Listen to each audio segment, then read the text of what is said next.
স্থানীয় ইনভেস্টমেন্ট অর্থাৎ লোকাল ইনভেস্টাররা ইনভেস্টমেন্ট করতে হবে। আমরা যদি লোকাল ব্যবসায়ীরা ইনভেস্টমেন্ট না করি বিদেশি ইনভেস্টমেন্ট আসবে না, এটা একদম অবধারিত।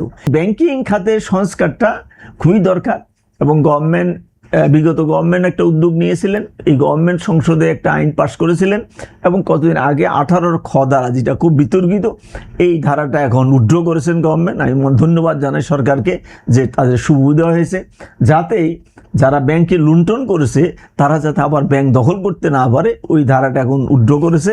এটা সাধুবাদ জানাইতে হয়, এটা ব্যাংকিং সেক্টরের জন্য একটা ভালো। সেই জায়গায় যদি বলি যে ব্যবসায়িক হয়রানি দেশীয় বিদেশি যারা বিনিয়োগকারী আছে তাদের আস্থায় ঠিক কি ধরনের প্রভাব ফেলছে? আপনারা তো সরাসরি ব্যবসা করছেন। বসুন্ধরা টিস্যু, অশুদ্ধতার বিরুদ্ধে এক বিন্দুও ছাড় নয়। দেখেন, বিদেশি বিনিয়োগকারীরা তারা বলে যে, প্রথম বলছে যে দেখো তোমাদের নির্বাচিত গভর্নমেন্ট আসলে আমরা ইনভেস্টমেন্ট করব। এখন তো নির্বাচিত সরকার, আমাদের তো নির্বাচিত সরকার এখন আসছে। নির্বাচিত সরকার আসার পরে বলে যে গভর্নমেন্ট তোমাদের বাজেটটা দিক, বাজেটটা দেওয়ার পরে আমরা দেখব কি ধরনের। আচ্ছা, এখন বাজেট হয়ে গেল।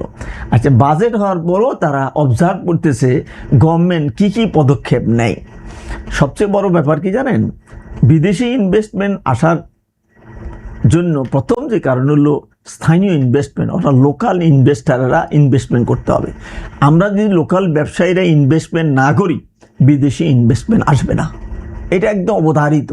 এই জন্য আমাদের লোকাল ইনভেস্টমেন্ট করার জন্য আমাদের ব্যবসায়ীদেরকে পরিবেশ দিতে হবে। নাম্বার 1 পরিবেশ আমাদের নেতৃত্ব দিতে হবে। আমাদের ফেডারেশনকে নির্বাচিত প্রতিনিধিরা ফেডারেশনকে স্বয়ংসম্পূর্ণ স্বাধীনতা দিতে হবে।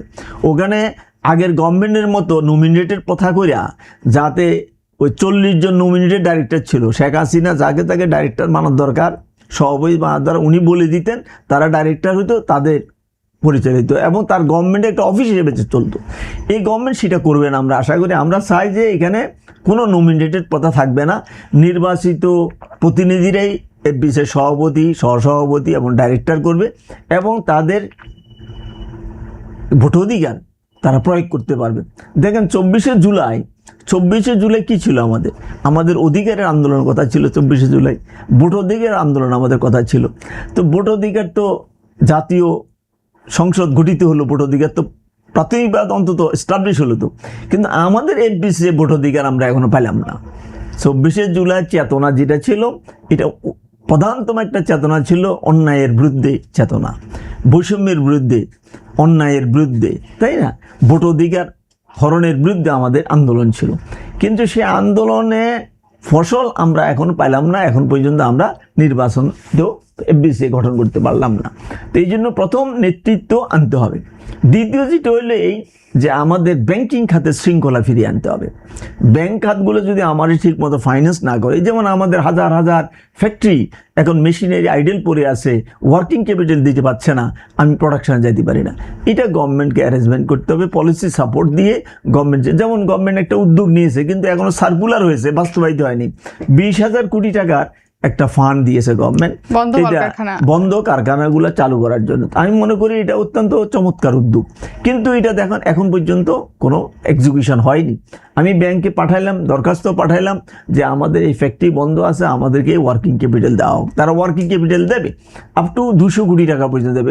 200 কোটি টাকা দাও, কিন্তু এখন কত হলো, এটা আরও তথ্য উপাত্য দিতে হবে, আরও নিয়ম, অনেক ডকুমেন্ট দিতে হবে। ডকুমেন্ট দেওয়ার পরে আমি সেই ক্রাইটেরিয়া পড়ি কিনা। ডকুমেন্ট যদি না দেওয়া হয় তখন তো দেখা যাবে যে কেউ এসে প্রয়োজন নেই, তারপরেও বলবে আমার বন্ধ। অবশ্যই ডকুমেন্ট দিতে হবে। ডকুমেন্ট আমরা চাই, কিন্তু কত কাজটা তো দ্রুত করতে হবে। ফ্যাক্টরি তো আজকে 2-3 বছর ধরে বন্ধ। এখন যতই বন্ধ হবে ততই ব্যাংকের ইন্টারেস্ট জানেন আপনি, এখন 13 থেকে 16% ব্যাংক ইন্টারেস্ট আমাদেরকে দিতে হয়। আমরা এই 16% ব্যাংক ইন্টারেস্ট দিয়ে কি আমরা ব্যবসা করে টিকতে পারবো? কোনোদিন আমরা টিকতে পারবো না। এই জন্য ব্যাংক ইন্টারেস্টটা আমরা সবসময় দাবি করে আসছিলাম যে সিঙ্গেল ডিজিট, অর্থাৎ 9% নিচে ব্যাংক ইন্টারেস্টটা নামিয়ে আনতে হবে। কিন্তু সেটা তো দূরের কথা, এখন 16% গিয়ে পড়ছে আমার ইন্টারেস্ট। তো কাজে ব্যাংকিং খাতের সংস্কারটা খুব জরুরি ব্যবসার জন্য, এই একটা। আর তৃতীয় যে জিনিসটা হলো ল অ্যান্ড অর্ডার, আইন শৃঙ্খলার উন্নতি। আইন শৃঙ্খলার যথেষ্ট উন্নতি হয়েছে, অনেক উন্নতি হয়েছে, তবে আরও উন্নতি আমরা আশা করি।